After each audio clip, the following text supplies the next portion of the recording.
That's all right.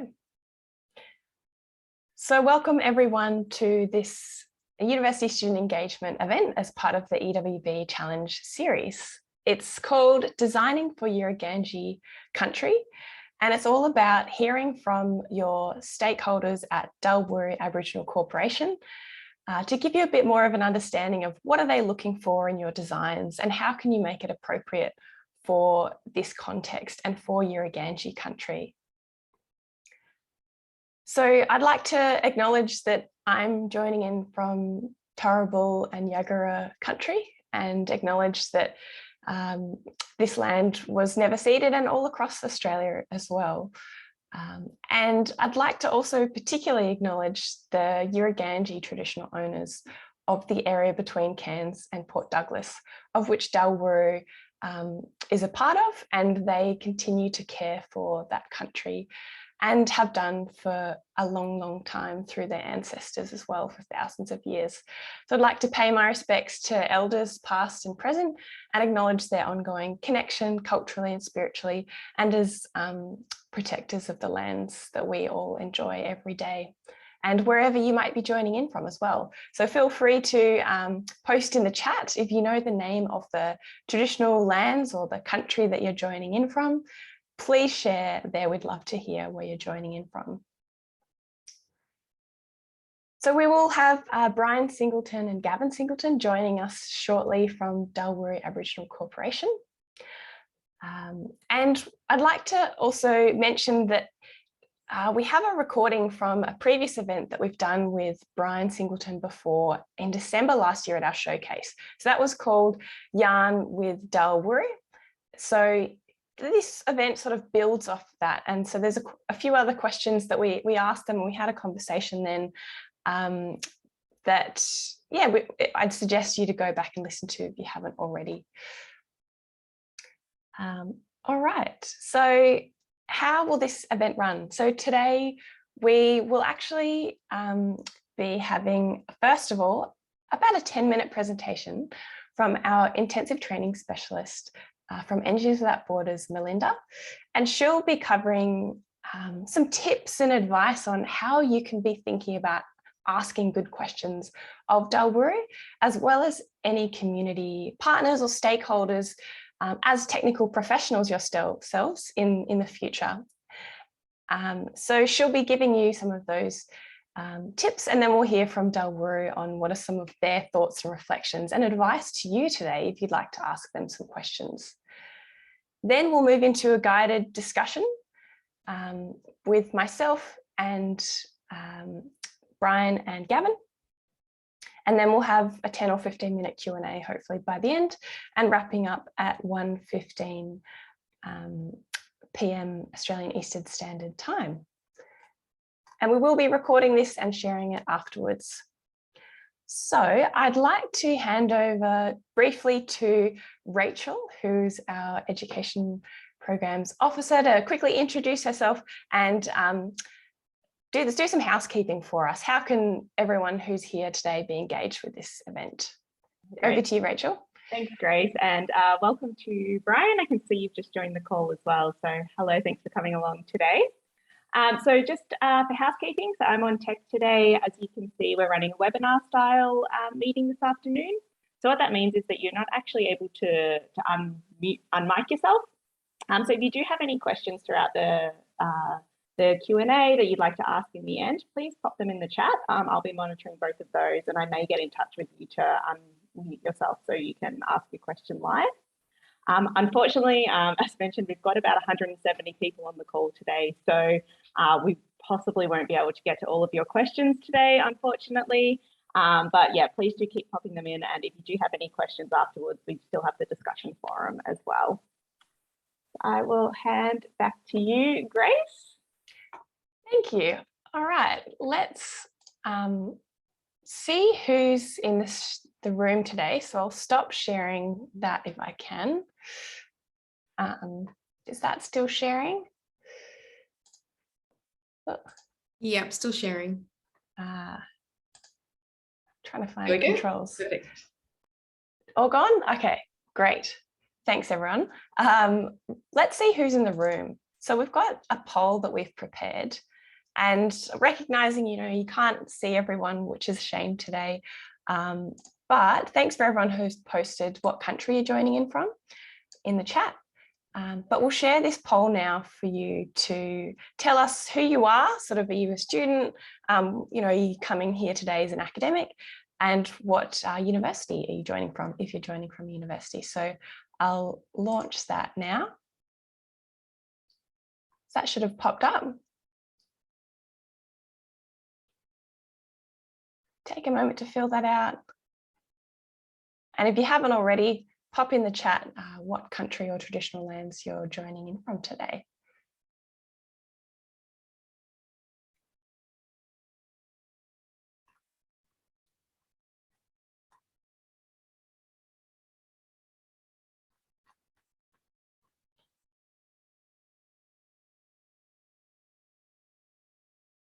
Right, give you another minute or two there. But we do have about 16 universities this semester, which is pretty exciting. So there could be a whole range of people from different areas today joining.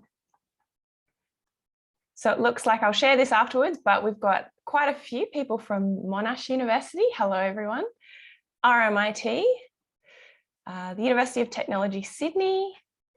We've also got some people from Murdoch University over in Perth on Noongar country, where I'm from. Swinburne University, University of South Australia on Kaurna country, University of Western Australia, University of Queensland, and a few other universities too. So let's share that. And most of you, 90% are students in the room, but there are some academics and tutors as well. So thank you for all joining us.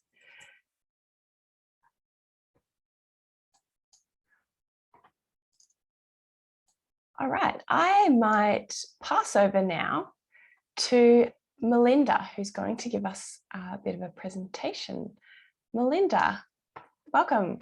Hi, I'm so happy to be here. I'm just going to share my screen. So 1 second.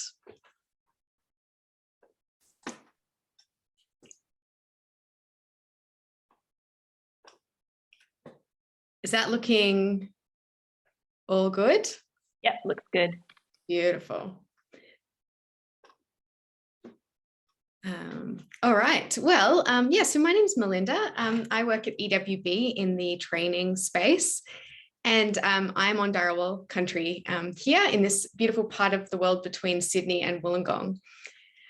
So what I'd love to do today is to get started, get us thinking about how we can ask good questions as we prepare for today's Q&A session.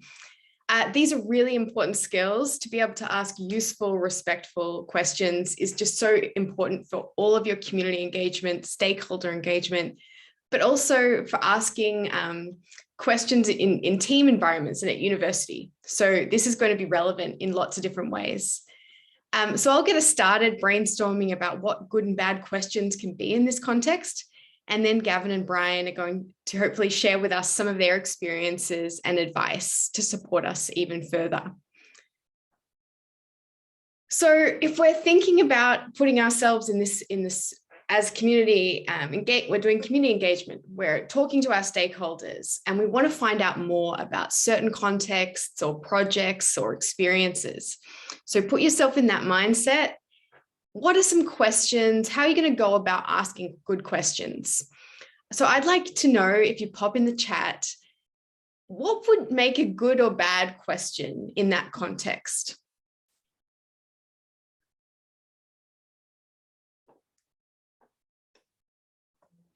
What's a good question? What's a bad question? Any ideas? Yeah, relevance, great. We want our questions to be relevant. Open-ended, beautiful. Allows for elaboration. Judgmental questions, brilliant. Good to be specific sometimes.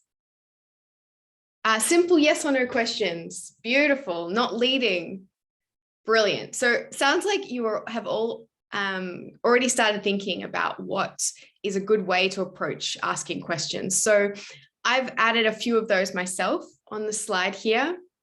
So as you've said, open questions, they invite people into a dialogue. They are not closed questions where if you're asking a yes or no question, that could be quite leading. You could presume and make assumptions that you know the answers, whereas open questions allow for more curiosity to hear what other people have to share. Open questions are not loaded questions. We need to be thinking about how sometimes we might ask questions that actually are just hidden judgments or hidden suggestions.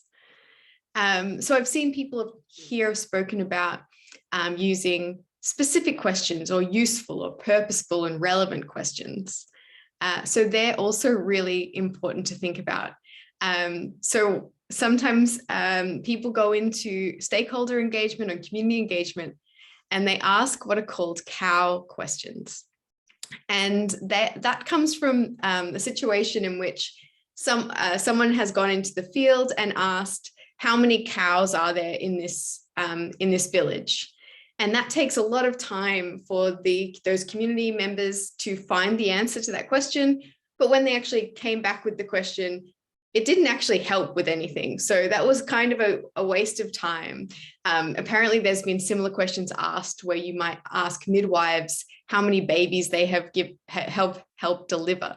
And then it might take 1,000 years to answer that. And once you finally got an answer, it doesn't help anyone with anything. So we really want to make sure that we're being respectful of people's time and asking questions that are really going to help with our project and with the community and stakeholders' goals as well. And then, of course, respectful questions. We need to be thinking about what would be a respectful question in the context in which we are working. So some things to be mindful of is what might an intrusive question be, or judgment-laden questions. It's also good to think about how we can be flexible in showing respect. So sometimes we might have a particular idea of what we want to know and how an interview should go or how a Q&A should be run. But this might not match with the expectations and desires of the people that you're speaking with. So how can we be flexible in letting the conversation be managed by our stakeholders as well? And the other thing is, which we sometimes forget, is maybe not relevant to today's Q&A session where you're going to be writing in a chat, but often we need to spend more time actually introducing ourselves before we launch into questions, because it's quite confronting if you've ever had someone come up to you and just start asking you lots of questions. Sometimes we need to take time to have a conversation and tell them why we're here, who we are, why we're asking these sorts of questions. So these are the sorts of things that you have come up in the chat, which is wonderful to see. So what I'd like to do now is I'd like for us in the chat to have a conversation about some particular examples. And I've taken these examples from my own learning curve. So learning how to ask open, respectful, and useful questions is a learning journey. And so we don't always get it right. And I'm still learning. So I want to share this first question with you, which I did ask when I was visiting a friend in a hospital overseas. And I said, and you can imagine that I, as an engineer or as a development practitioner, this could also be a question I would ask if I wanted to learn more about healthcare and community well-being. Why aren't there proper windows? I'd love to hear from you in the chat box. Do we think this is a good question or a bad question, and why?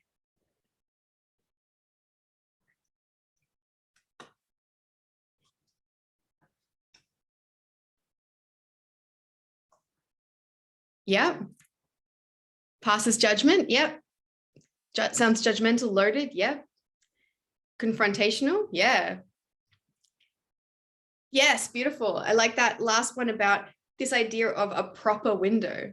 What is a proper window? This word of proper is very judgmental and has some understanding of what my norms are compared to what other people's are.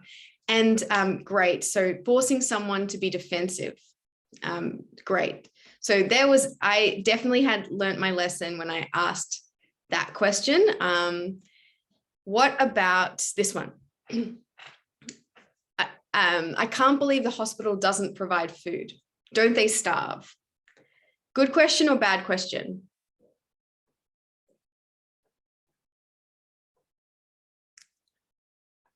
Tricky, yeah. Judgmental, yeah. Challenging, yep. The norms, yes. Great.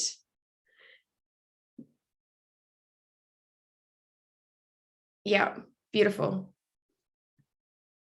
Inconsiderate. Yes, this one, luckily I didn't ask out loud, but I was thinking it, and I am so glad I didn't ask it, obviously. As you can see, it's a quite offensive question, but it also shows a lot of my assumptions about how things should be because of the way the hospital situation that I was raised in. But I actually found out after this that the family and communities in this particular place, they bring food 3 or more times a day and visit their friends and family. And so the community provides the support. But I didn't, if I had have asked this question, I wouldn't have found out that there was a very quite incredible infrastructure that was supporting those people in the hospital. So this is the way in which questions can shut down conversation and be really judgmental and not actually find out what you need to know to in your community work.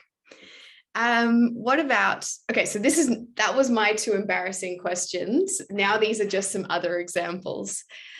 What about the question, why don't you just use water tanks to collect water at your school? Good question or bad question?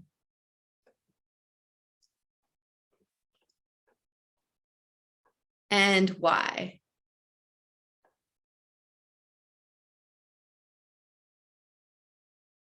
Great. Yeah, so it's giving a suggestion as a question. Beautiful. Implies that the solution is simple and it might be much more complicated. Brilliant. If you can remove, someone has a good suggestion to remove the word just. Yeah, beautiful. So there are lots of assumptions again here.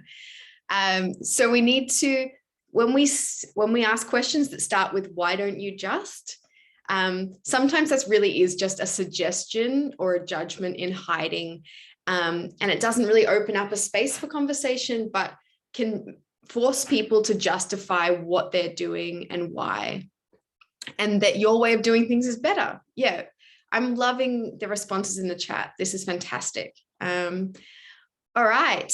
What about this one? Could you tell me more about the leadership in your community?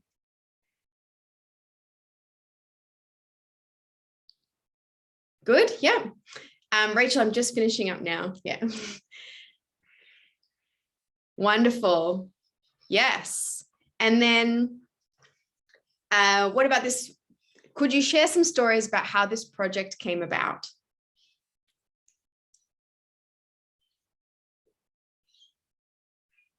Beautiful. All right, so we're starting to see how we might frame a more respectful, open, non-judgmental question. Beautiful. All right, so in the interest of time, I'm just going to say one more thing, and I'd love to explore this with you further in the future. But wait, when we're talking about good and bad questions, whose definition and whose idea about that are we talking about? We need to keep that in mind always in terms of the assumptions we're making. So I just wanted to point out that we actually are socialized into certain understandings of the best way to find out information and, you know, how we should ask questions. So in some Anglo-centric cultures and settings, we think it's really effective to find out information by asking lots of questions. Whereas that's not necessarily the viewpoint shared by everybody, and there are other perspectives. So it's also really important to find out about the context and culture that you're working with. So for example, in the place you're working, maybe it's more appropriate to find out things in a different way. And maybe asking lots of questions is not an effective way of finding out information. So always be open to questioning those assumptions about what is a good and bad question, and if questions are the best way forward in that situation. So I'm going to stop talking now. Your brains are so well activated in this space. And I'd love to bring in Brian and Gavin to share with us their experiences. Brian and Gavin, do you have any advice or tips for students on asking good questions? And do you have any personal experiences you'd like to share with us?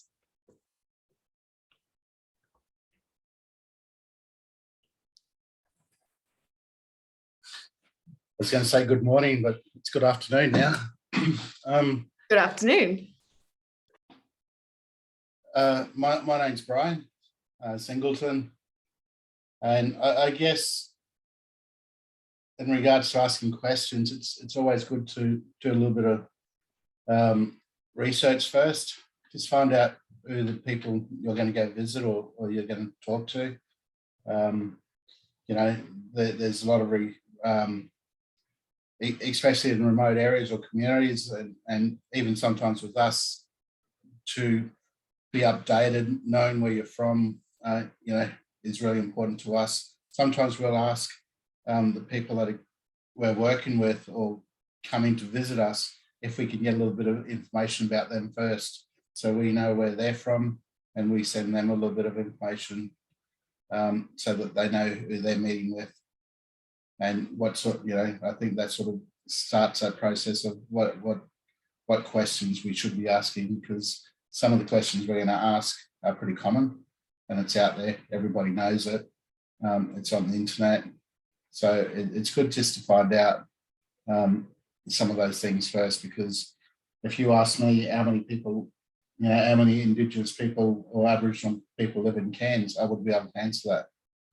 But if you looked up on the internet, you might be able to see how many people actually live in Cairns or some of the communities around us, like Yarrabah, Mosman, Woodgill, Kuranda. So it's good just to do a little bit of investigating first.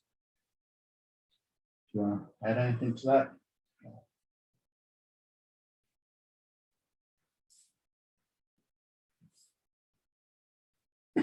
Yeah, that'd probably be the only thing, is just do a little bit of research, because some of those questions or answers to those questions are already there.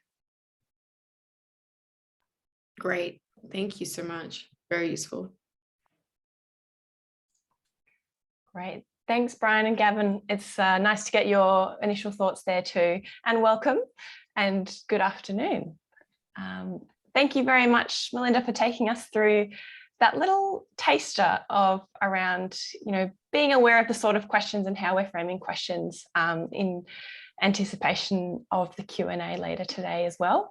I'm definitely being taken back to times when I've been in community overseas or in Australia too, where that's really prominent. And it's prompted something for me, actually. I realised I haven't introduced myself to everyone here today through all the different proceedings. So I'm going to acknowledge that I could have done that better and say, hello, everyone. My name is Grace Roberts, and I work at Engineers Without Borders, and I lead the EWB Challenge program, which is our flagship first-year education program. I would now like to, I guess, give a bit of introduction framing to the panel before we begin.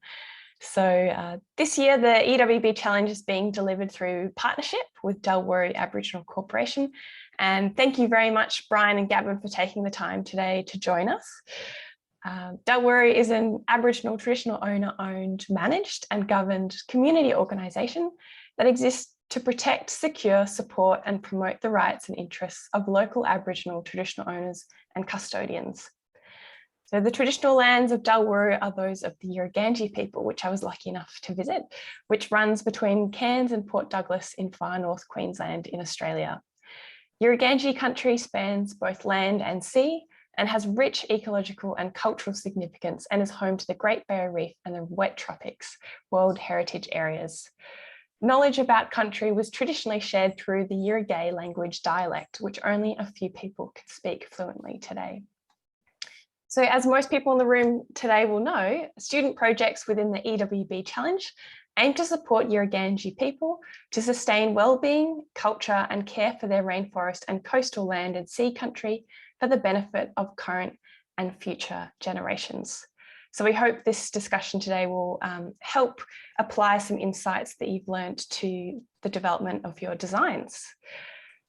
So we're very lucky to be joined today by two people from Dawul Wuru Aboriginal Corporation.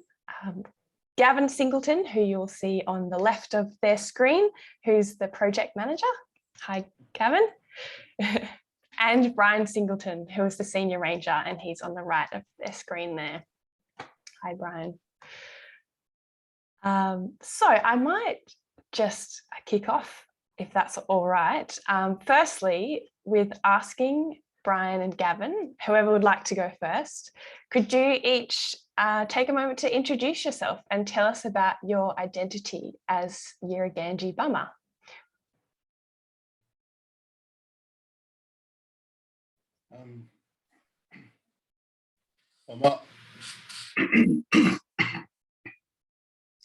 Sorry, we've had some technical problems this morning, but my name is Brian Singleton. I'm the senior ranger with the Yirrganydji Land and Sea program. So Yirrganydji Land and Sea program is a program that sits under Dawul Wuru, and we're only a small program. The area that we look after is from Cairns to Port Douglas, and we're able to achieve that by working with a lot of partners, a lot of relationships that are built with industry and our partners out there that gives us the ability to work on country. We don't actually own land. We are traditional owners that are going through a native title process, and when you start to work with Aboriginal groups or Indigenous groups, what you'll find is a lot of our land is overlapped by other areas, or other groups. So we share our boundaries with about six different groups, and that's a lot of maintenance there. So there's a lot of relationships with our neighbours to keep our boundaries and keep our work going. So we work, like Grace said, we've got land and sea. We look at land and sea as being one. So a lot of the activities that we do as rangers involve both land and sea, and the barrier reef is really important to us. And you know, that's one of the reasons why we've got to look after the land, is to make sure we're taking care of the reef because of everything that we do on the land. So we're involved in a lot of projects with our partners. Our aspirations is to eventually have a place to call home and have a ranger base. But I think, you know, while that's happening, we've just got a lot of work to do, and we've got to do it together and try to work together. And I think over this period that we work with EWB and the relationship that we've already developed with EWB is a relationship that's built on, you know, trust and respect. And I think that's the sort of relationships we look when we start developing any sort of partnership with any of the groups that we work with. And I think, you know, for us, being part of this challenge is going to be a great opportunity for not just Dawul Wuru, but for Yirrganydji people, and hopefully other Indigenous groups or Aboriginal Torres Strait Island groups that see the work that EWB does. And I think, you know, EWB has already got created and have already developed a lot of relationships with some of the groups in our area, like Cape York and North Queensland. So I think our Ranger program and the other programs that sit under Dawul Wuru are going to benefit from this challenge, and I think we're looking forward to it. So I'll hand it over to Gavin. Hello everyone, I'm Gavin Singleton. I'm the project manager with Dawul Wuru Aboriginal Corporation. In terms of identity, reflecting on identity as a Yirrgay bama. So bama in our language means people. In terms of identity, well, where we are situated or positioned between the Cairns to Port Douglas region, and our identity is kind of drawn on or drawn from the Great Barrier Reef right near us, but also the wet tropics World Heritage Area as well. So the rainforest meeting the sea and the reef is part of our identity. The environment shaping who we are, our laws, our customs, our way of life, our language, which is all part of who we are. And I guess we could say we're unique, just as every other tribe, every other traditional owner group across Australia, that being situated in the Cairns to Port Douglas coastline. But those who do some research to look up our landscape, and you will see for yourself what kind of environment that's around us, the habitats, the different ecosystems and the catchments that really play a part in who we are. I guess Dawul Wuru, being set up the way it is to try and create a future for our people,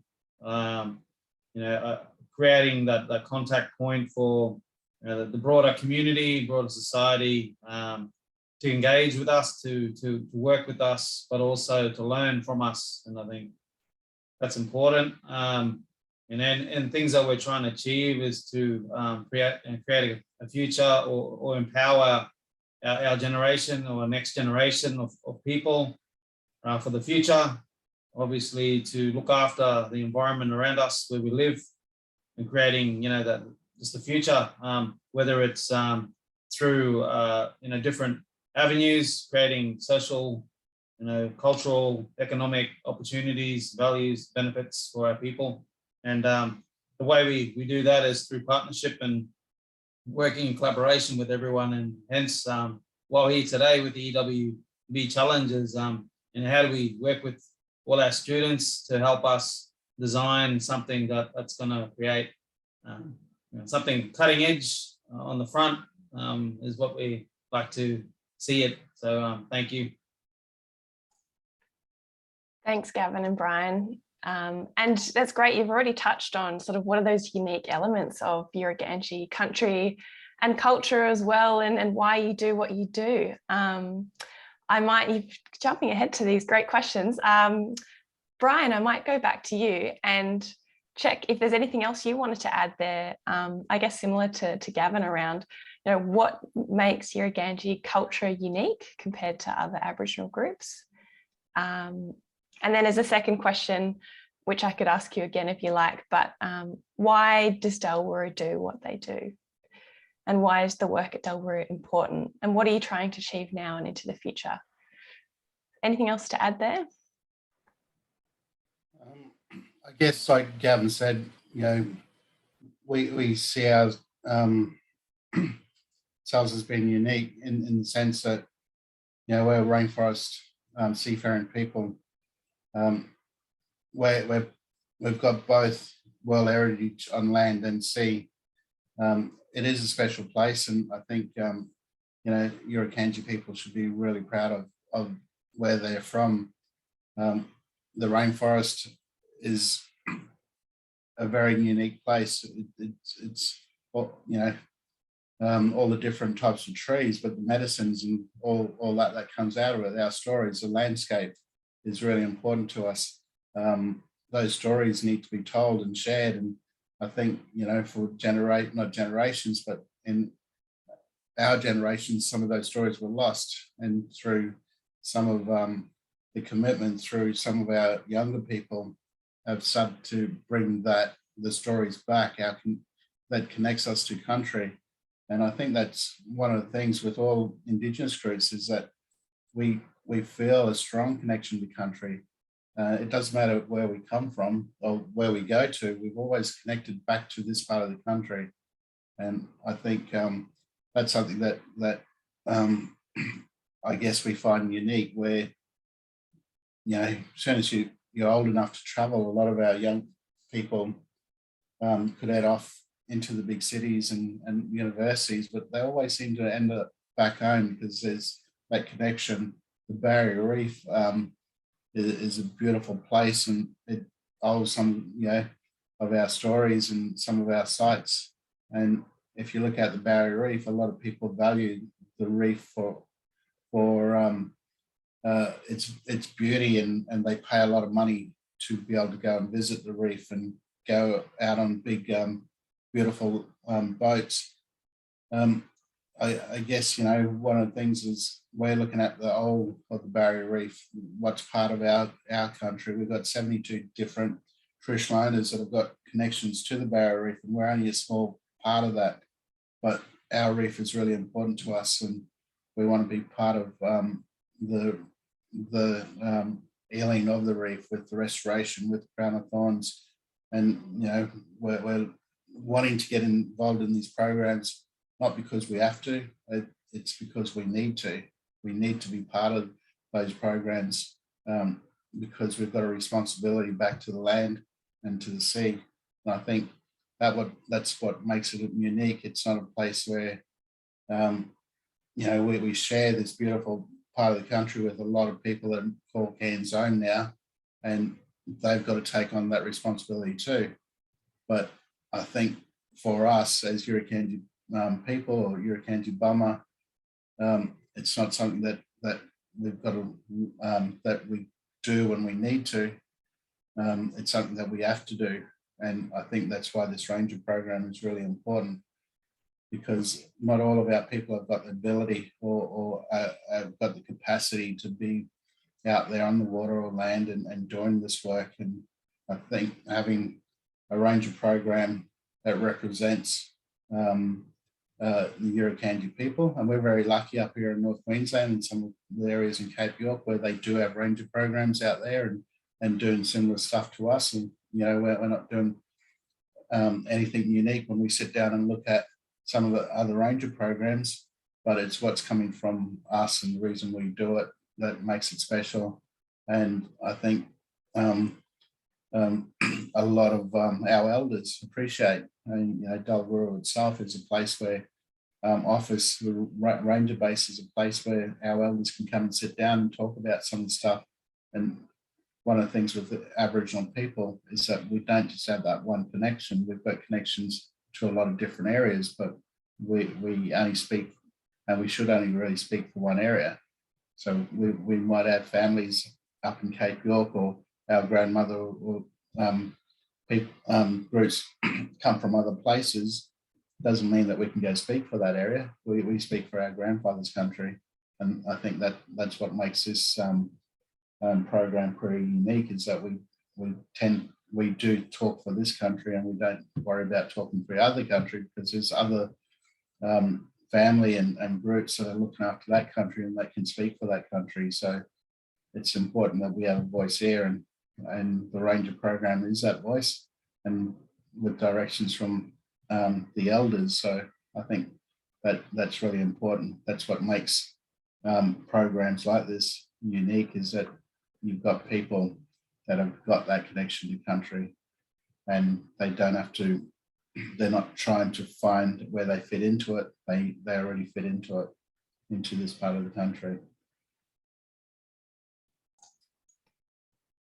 Thanks, Brian. And yes, that really has come through, hopefully, in the brief for the students around the importance of caring for country and your own country that Yirrgay people are from. And hopefully, yeah, how special that is to have Yirrgay people involved in your programs and have that country that they call home. And hopefully you'll have some like a ranger base and other infrastructure that you're hoping for that you can call home to really support that as well. I'd like to go to Gavin now. So talking a little about Yirrgay language and the dialect. So Yirrgay people traditionally spoke this dialect, and I wanted to hear from you about who speaks this language today. Has it been recorded, or are there aspirations to record it or not? And if you do feel comfortable, are you able to speak some words in the language so students can hear how it's spoken and pronounced? Yeah, okay. Yeah, so Yirrgay language is a dialect, is the coastal dialect of the Yirrgay language as well. So we share a lot of our words, vocabulary with Yirrgay. So very often through the linguistic world, that Yirrgay is actually part of the Yirrgay language and spoken over an area between Cairns to Port Douglas, from inland to Mariba. So the language is sort of encompasses a lot of different environments as well, different landscape, and so whatever is in our country and our environment is in our language, and vice versa. So within our area, for example, emu, we don't have a word for emu because emu is not in our country. Emu is inland. We don't have a word for koala, because koala wasn't originally from our landscape, even though it's from Australia. It's actually, it wasn't in our patch.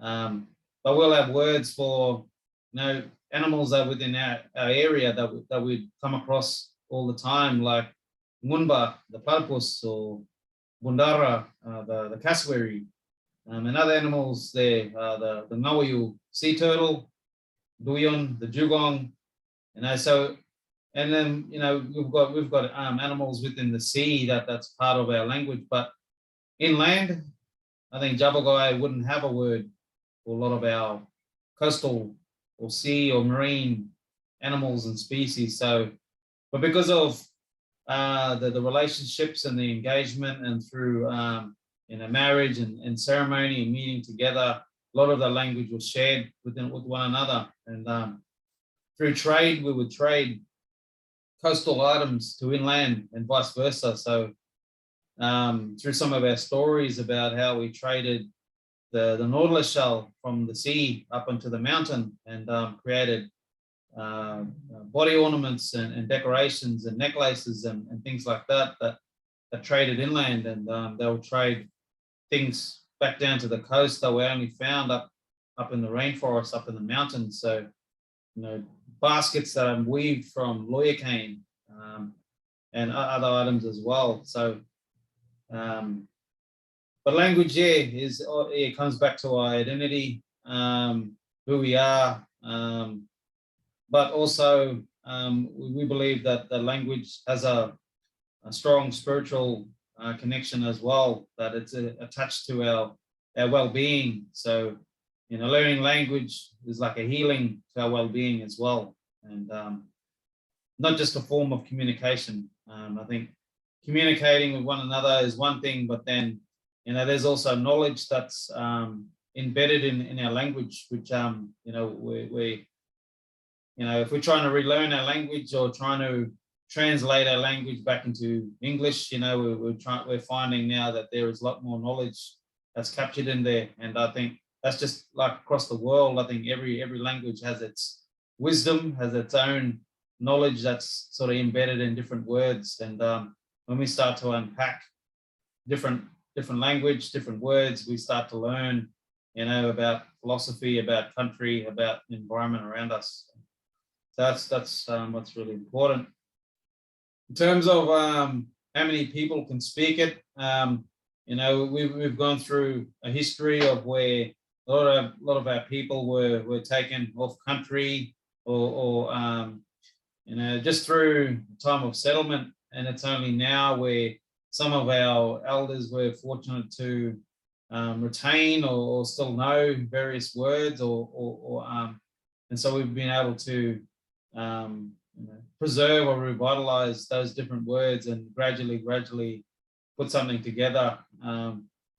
We're fortunate that there's a few different elders across, not just across Yirrgay, but also neighbouring Yirrgay and neighbouring other clans of the Yirrgay language who all sort of come together and shared words. So we're fortunate today that we're able to still remember those words. So in terms of aspirations, I think we're hoping to continue revitalising our language, whichever way possible.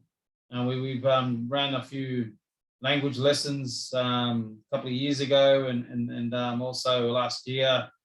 And we found there was a lot of interest in our community to learn the language, to bring it back, but also teaching our next generation. And the language obviously is strong with our beliefs and our knowledge, and especially when we're looking at caring for country, our environment.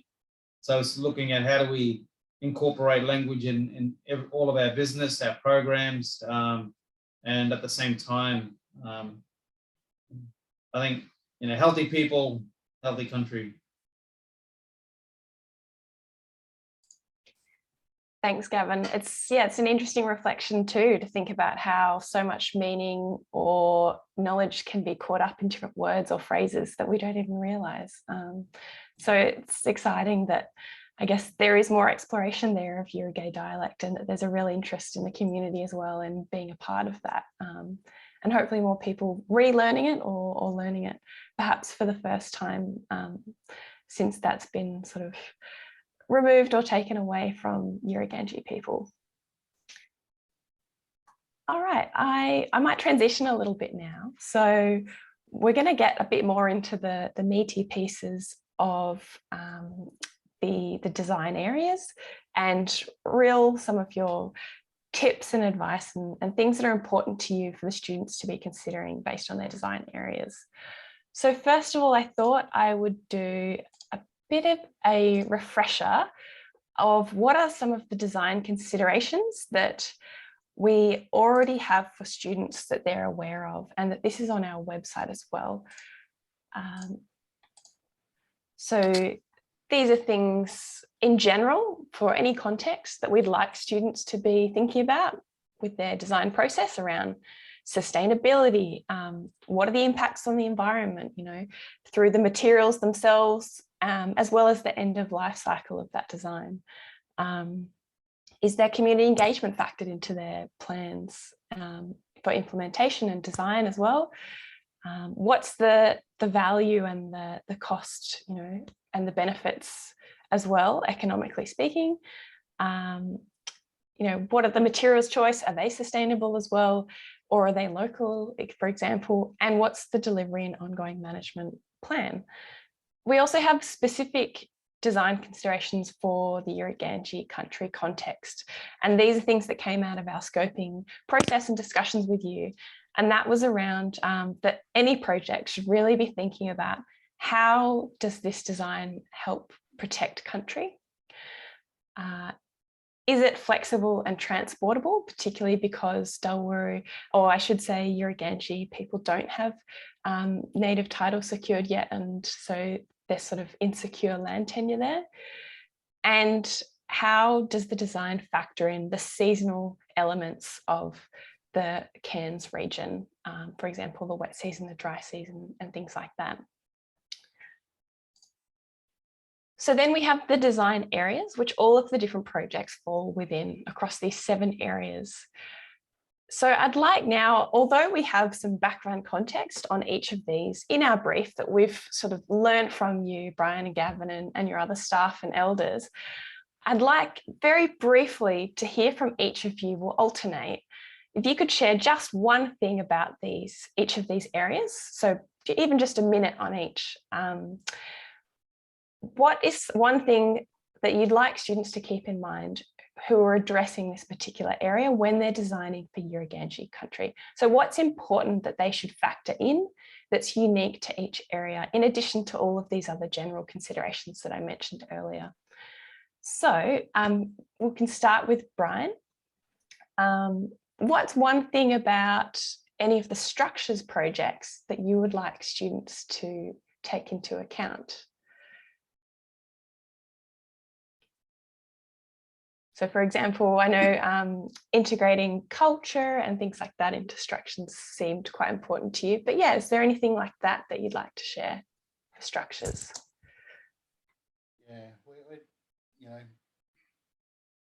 really like the structure or to fit into the landscape.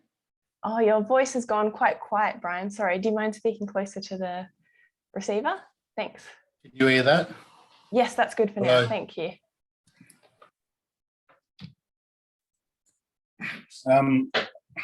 Yeah, I guess the structure, we'd like to see the structure fit into the landscape. You know, I'd like to, I think we'd like to see the structure fit into the landscape, but the landscape sort of can fit into the structure. So, you know, you might have a building that is environmentally friendly, but we want to see some of the landscape come into the building space type thing, whether it's like a garden on the side that reflects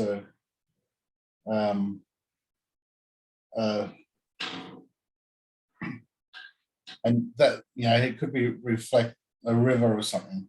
So it's like if we wanted to in the future do landscaping and put a creek or a river, the landscape, it sort of the structure is sort of open to having those sort of areas. I think what I'm sort of thinking is we don't want it closed up. We want it to be open where you can view and see things around you. You can look, whichever way you look, you've got access or a view of the trees or the environment. I think without really having a rough design or a rough idea of what we're sort of thinking, I think, you know, this is where we sort of look for advice and directions from the engineers, what that could look like. Because me personally, I don't know what that could actually look like, but yeah, blending into the environment with eventually the environment feeling part of that building. You know, we want to have a meeting place, and we want to be able to sit and talk and have that outside. But I guess, you know, when we talk about a hub structure, having buildings or structures around that meeting place. So, you know, whether if it's hub and you're in the ranger program or you're with the crocodile managed program, or you're doing some cultural heritage stuff, that meeting place is part of all those buildings or structures. And yeah, I guess we did talk about to start off with, we probably don't need a big building that can't be moved, because we don't actually have land right now, but we do have land trust land, and we do have, you know, the opportunity of looking at building some of these opportunity of building or relocating to a land trust in the future, or a land that we that we would be able to acquire later on. But I think, you know, there's a few things in there, whether the first part of a building is relocatable and then the other structures will become more permanent. So it's like having the first structure that will eventually grow, but the first structure could be moved to somewhere else. And when we do find that permanent area, then the others will start to grow out of it or around it. Mm. I don't know if that makes sense, but it sort of makes sense to me in my head. But yeah, I think having something that fits into the landscape, eventually the landscape fitting into a place that revolves or connects to a meeting place. And a meeting place is a place that we can go and sit down, and it could be a place with a fireplace, like a fireplace that we sit around, or a yarning area that we sit down and talk. We'll still want our meeting rooms for official meetings and things like that, but I think when we come together and we're going to talk about something, we'd like to sit on country.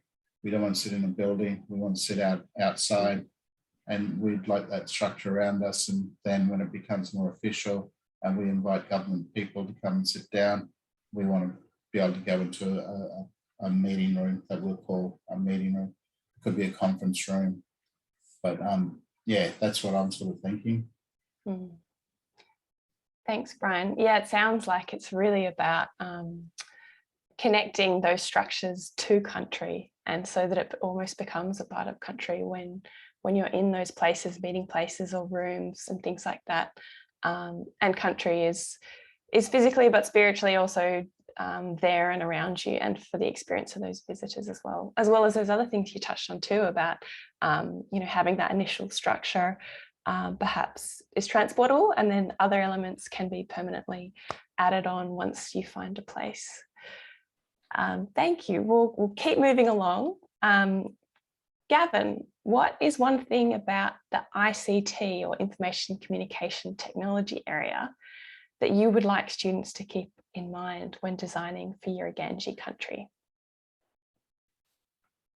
Yeah, I think something that is user-friendly, that is appropriate for our community, something that is efficient, depending on what it is as well, depending on the information communications technology medium that's being sort of developed, whether it's an app or whether it's something else.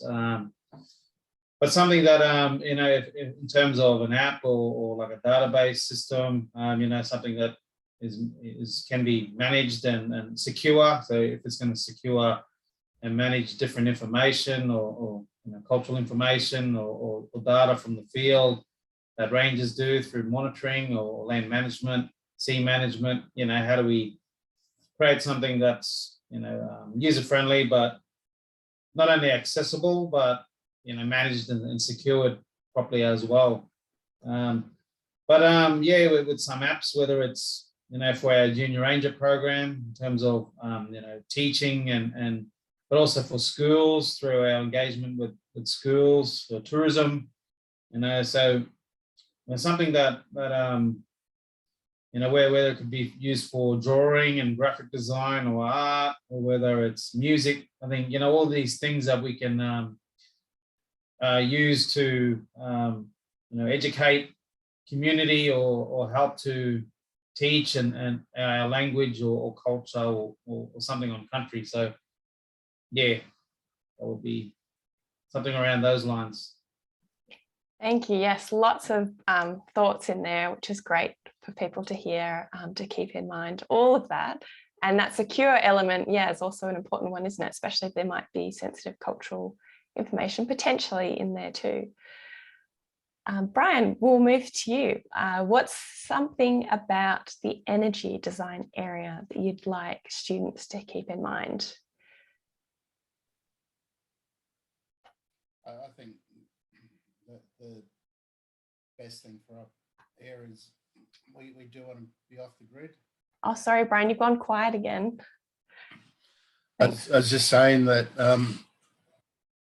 energy wise, we do want to look at a range of base that could be off grid. I think solar is probably the best solution for us, and wind.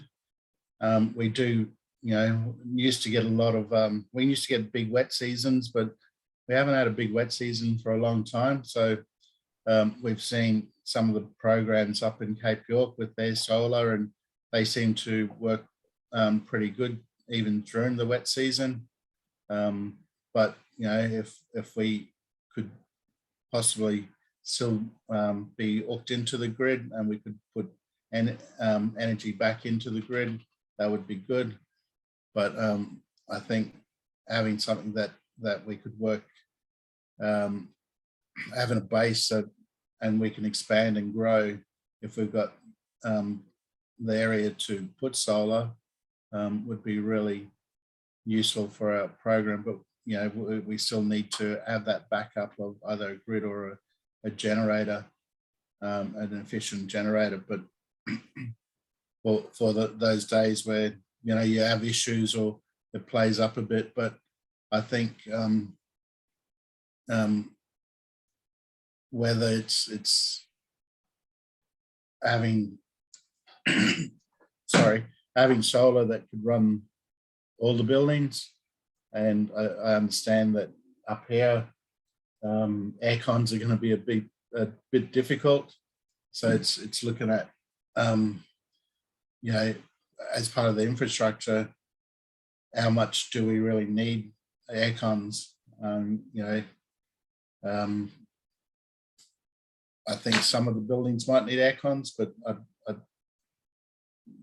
would definitely look at how we can reduce the use of air cons, so we can reduce the use of power. And I think if we could do that, solar would work really well for us. And like I said, wind, we're not near a river system, so water isn't really a big option, but definitely wind. It does get pretty windy on the east coast here, and they're probably the two options just to look at. But definitely looking at solar. Great to hear. Thanks for that one. Hopefully that gives some guidance for students in the room with that real focus on solar, perhaps. Gavin, to you, the next area is caring for land country.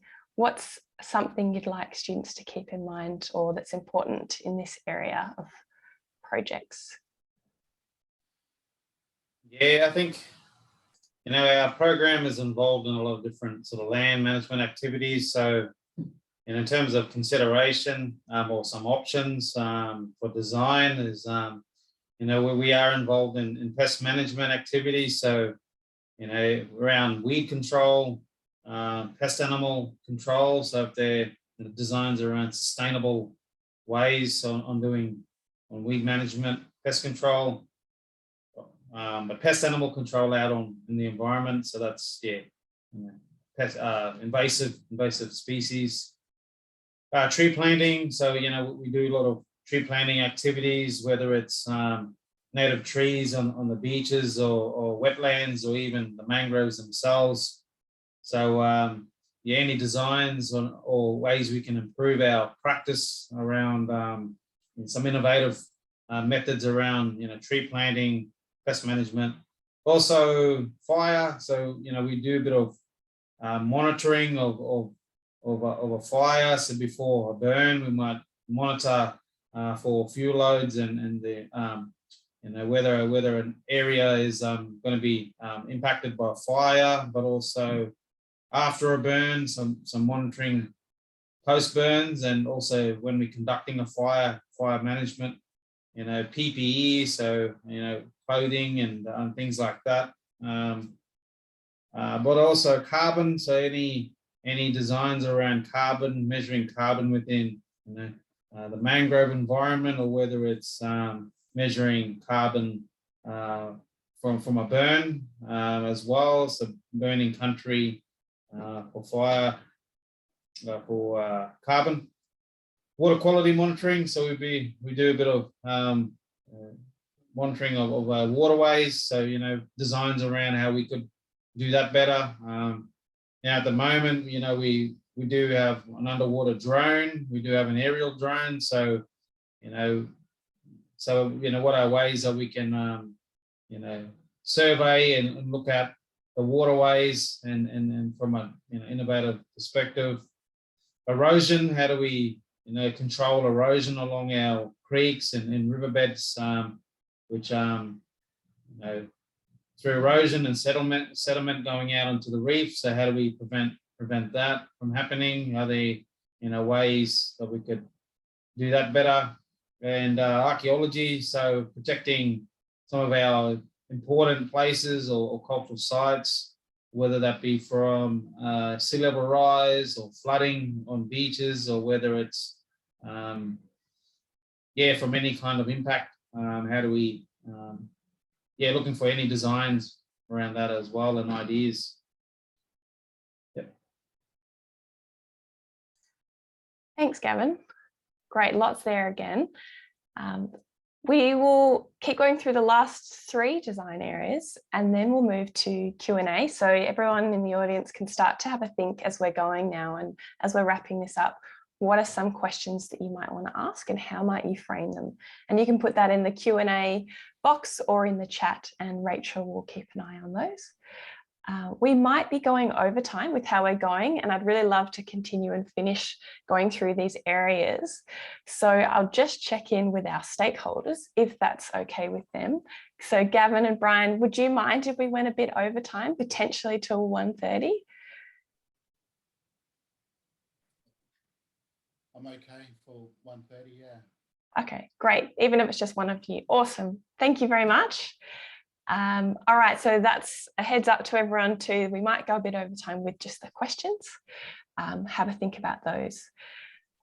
All right, next, Brian, caring for sea country. What would you like to share briefly about this area that's important for students to keep in mind? The sea country, it's like Gavin talked about the land. It is important to us, and I guess it's one of the areas we didn't have a lot of control over in the past, and the tourism and all the vessels and shipping. And I guess, we always want to be part of anything that happens out there. And water quality is the biggest, and reef restoration with the bleaching.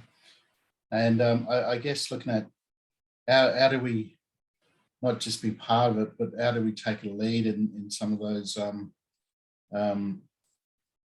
projects that exist, whether it's with tourism or with government or with researchers or scientists. And, I think in the future, we'd like to be part of research. We'd like to look at a vessel that would become like a research vessel with our land-based ranger thing. We'd like to eventually see a research facility, but I think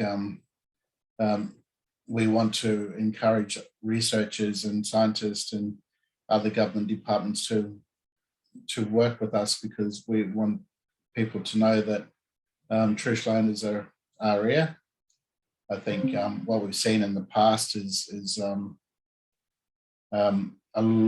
not in the past, I mean today, is that we get a lot of people coming through that have got interest in the marine park or our sea country, and they tend to come through and then leave. I think we as a program and as traditional owners will always be here, and we'd like to be part of that knowledge sharing of the barrier reef, and sharing some of our knowledge and maintaining that strong relationship and getting operators and researchers and scientists and government to respect the knowledge that we have out on the reef, whether it's simple things like turning the coral back over after a storm, monitoring or surveillance of crown and thorns, of bleaching. These are the things that we didn't have the capacity to do in the past. only by working with partners. We do have a vessel and we do want to use that vessel, and we do want to make sure the sea country is part of our program, and we've got the ability to get out there. I think through the work that we do on the land, it shows the need for the work on the sea. And I think the opportunities for our young people is there. We've just got to show them that there are opportunities in the future for them to look at a new direction when going through, or a new pathway when going through university or going through high school into university, and look at those opportunities as marine biologists and scientists, and heading off into looking after sea country and looking after the reef, because we do have a lot of experience and knowledge in looking after land, and we've got a lot of these ranger programs, so we've got a lot of experience and knowledge in looking after the land side. But with the sea, we've only got a small handful of people that become marine biologists or scientists in that area. And I think that's really important for us, is that we've got to find a way of attracting or creating a pathway into working on sea country for our young people, but for all Indigenous people, because the Barrier Reef is a big living thing, and you can't just look after part of it. I think we've got to all look after all of it together. And I think understanding some of the threats is really important to our people. So we need to be part of those discussions and research programs, and I think become researchers ourselves in the future, and using traditional knowledge as part of that research for the sea country.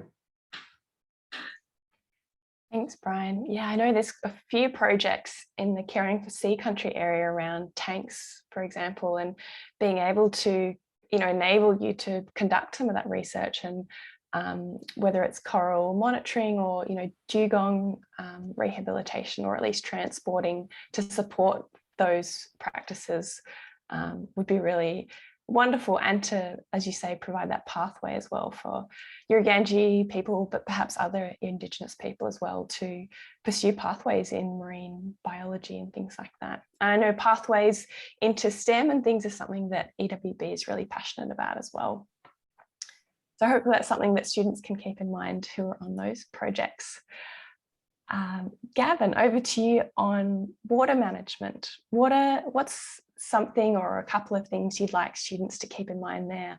I know some projects we had there was around monitoring groundwater and also rainwater harvesting. What would you like to share? Yeah, I think just with some of our potential locations of where our structures may be, or where we're doing land management, is the water supply to those areas, whether it's through rainwater or whether it's through an alternative source. But then, using water not only for drinking, but if we had to have toilets and showers, and watering plants at a nursery, we're going to harvest that water from the groundwater, from the town water, or a nearby creek, or whether it's through rainwater or other type of collection. But yeah, and I mean, we have aspirations around the tanks for turtle rehabilitation or rescue. So where would that water come from? Coming from the sea or whatever. So yeah, how do we with water supply and managing that water while we're using it, and then the disposal or sanitation or of reuse of water. Great. Thanks, Gavin. And lucky last, and then I think we'll go to some questions. Brian, is there any last thoughts you'd like to share about the projects and the area of waste and reuse? I think when we started to look at a range of waste, we wanted it to feel like it was part of the landscape, and we didn't want it to look like a building that you walked in, into town around Cairns. We wanted a feel that it was a bit remote, and I think looking at composting toilets and things like that, but I know there's been some issues with some of the composting toilets where the smell and that doesn't always go away, or it takes a lot of maintenance. And I think we're still looking at having that style of waste management, but I think it's only really for the ranger basin. The staff would still need to have some sort of toilet that relies on water, or for our elders, or for guests that can't or would rather not use a composting toilet. So they're some of the things that when it comes to waste, we're sort of thinking about, but the reuse and recyclable side of things, we'd like to step it up and get a bit more into the recyclable side of recycling the products that we use, and encouraging our mob to start recycling, but having a place that they can come to and learn more about recycling. So it could be junior rangers that take a bit of a lead on the recycling side of, why is it important for us to recycle? What can we use recyclable products in our infrastructure, in our ranger base, looking at some of the groups that we work with, whether it's Parlay or Tangaroa Blue, where they send their products to and what it's made into, and see if we can get some of those products, if it's from North Queensland, back up here as part of using and reusing some of those areas. So it tells a story, I think, is really important. And I was just going to touch on the sea country side of things too, because I missed that opportunity of talking about the trailer side of things. We do have a lot of times where turtles and dugong, and we've never really had a big incident with dugong, but I know with dugong it would be a really hard thing to transport a dugong, and sometimes we lose a lot of dugong, or the opportunity to try and help dugongs recover because we don't have the facilities or transport for it. And that's probably one of the things I was talking about to EWB, was designing something that could be transportable. A transportable trailer for dugong was washed up at Port Douglas and was still alive, that other groups could also use if they found a dugong, even government, because I think unless you can tow it all the way back to Cairns, a dugong really doesn't stand a chance of surviving, and that transportation is really important. And it might be something that could take years to develop, but it's something that I'd like to start looking at, or having an idea. And it might maybe something that we talk to some of the veterinarians and people like that. Or, a big dugong can only be transported by boat, and small dugongs may be able to be transported by vehicle or a trailer. And whatever you came up with for transporting dugongs would be easier for a turtle to fit into that, because turtles can take a little bit more, but the dugong is a lot more sensitive to transport. hope that sort of answers some of those questions. That was wonderful. Thank you both, Brian and Gavin. There were so many insights that you shared there, and perhaps even things that we haven't captured in the brief as well. So I hope people are listening really carefully, or might listen even back to the recording again to pick up on those. So it's really great to hear directly from you. So thank you for that. We'll now go, we've got 5 minutes left. We've got at least one or two questions, I think, that are ready to be asked. So we'll see how much we can get through. So I might hand over to Rachel to be able to facilitate some of those questions that have come through. Yeah, no problem. I can see a few more coming in. So unfortunately, we're not going to have time to answer them all, as I mentioned.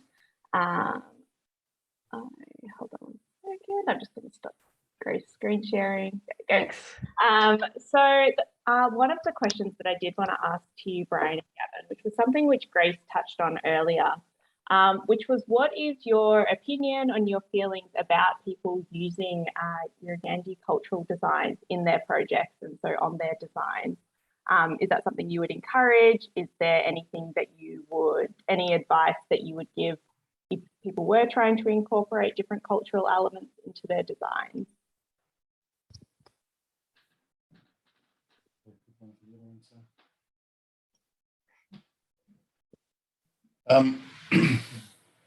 Do I answer that? I was thinking. Okay. Well, I guess it depends what they're going to use it for. And, you know, we've got our logos, and we're quite happy to share some of our logos, but some of the artwork or designs are owned by other people. So it'd be, you know, referring anyone that wanted to use those designs to the artist or that person.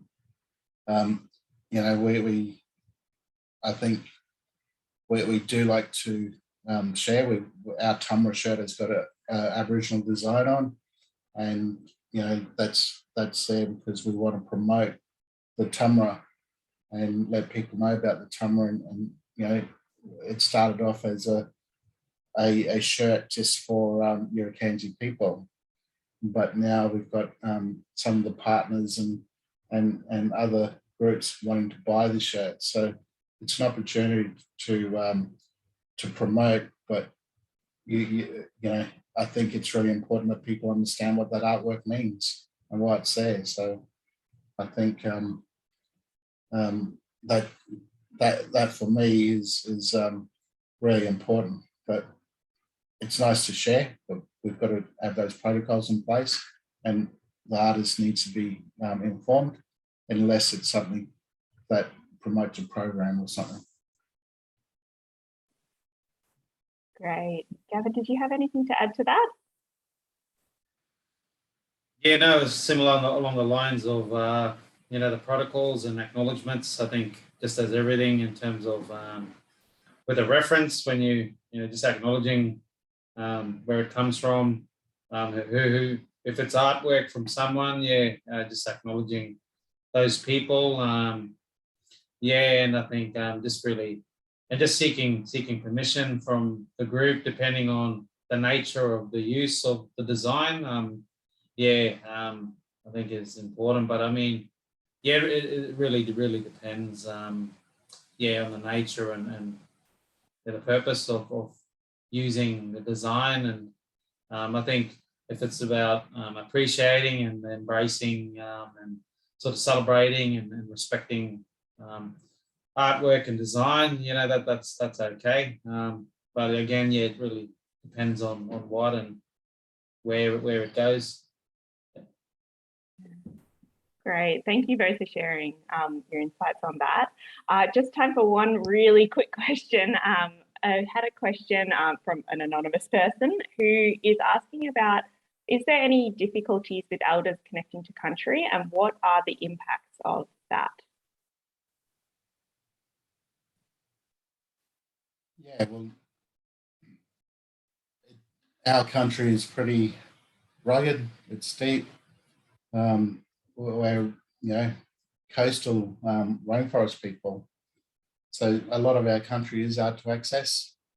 I think, you know, we're getting out there and we're exploring the country ourselves. We're recording, and through a program like ours, it's probably what we're finding. It's been a long time since some of those areas have been walked on, and I think with some of the technology that's out there now, I know a lot of our elders would love to be able to walk out there and even see country, but with all the rules in place and accessibility and things like that, it can be hard sometimes. So having some technology like drones and underwater drones and videos and cameras, we're able to bring some of that back and be able to share that with them. But it's important that those elders that want to know about country and that come here, that they're able to sit down with us and we can sit down and talk about some of the projects and some of the areas. And what happens then is they start to remember some of those stories or some of those areas that they ask you to go check on these areas for these reasons. So our program, I think, plays a big part in having the elders that still have that connection to country. Fantastic. Thank you so much for sharing. Yeah, just the same thing that I think with some of the elders in terms of fitness as well and health, unable to get out on country, and some of our areas is up on the mountain ranges, up in the rainforest that is a bit more difficult to get to, no access by vehicle or cars and things like that. So, and also out on the reef, not everyone has the opportunity to get out onto the Great Barrier Reef and to the outer reefs and different sites out there, and even underwater and swimming underwater and looking at the marine life down below. So we've utilized different technology to help show our elders and community that don't get an opportunity to get out there, and even some of our people who live away from Cairns, who live down south and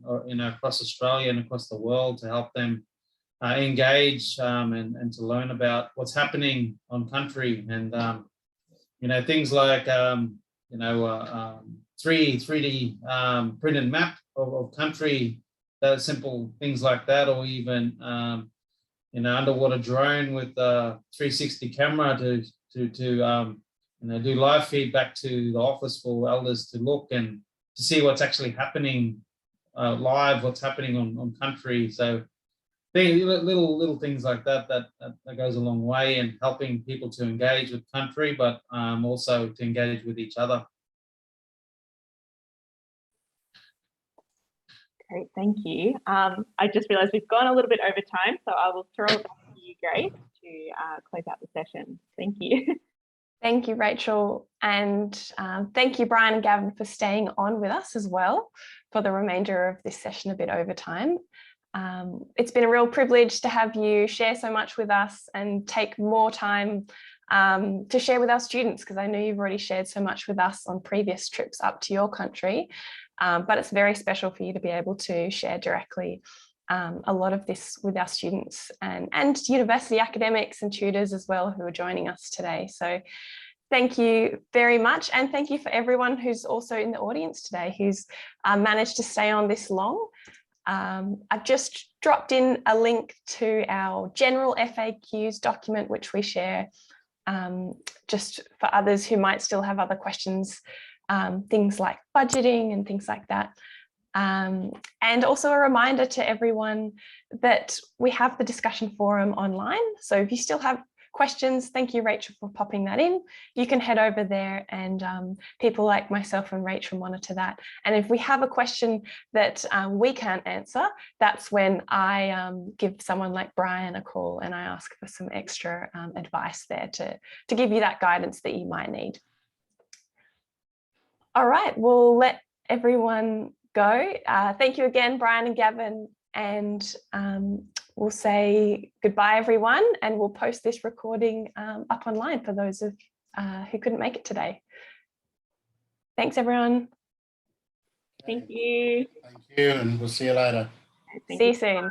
Bye. Bye.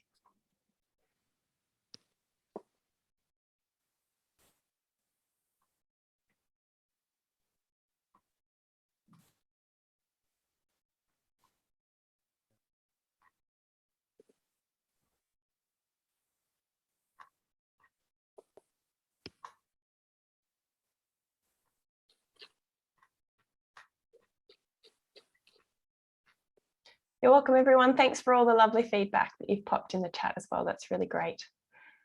I've got a question there from Cassandra. How often do you do the forums? So Rachel, would you like to answer that one? I think they mean how often do we monitor the forums and answer questions? Yeah, so we monitor quite regularly throughout the week, though it does sometimes take a couple of days to get an answer to you, just because sometimes we do need to go back to Dawul Wuru and to get more information and to just make sure that the information that we are giving you is correct. So it is monitored regularly, but it may take a couple of days. So we just appreciate your patience with that. Thanks, Rachel. Well, if there's no extra questions, then we might close this out and say good afternoon, I think, to everyone. Thanks everyone for coming.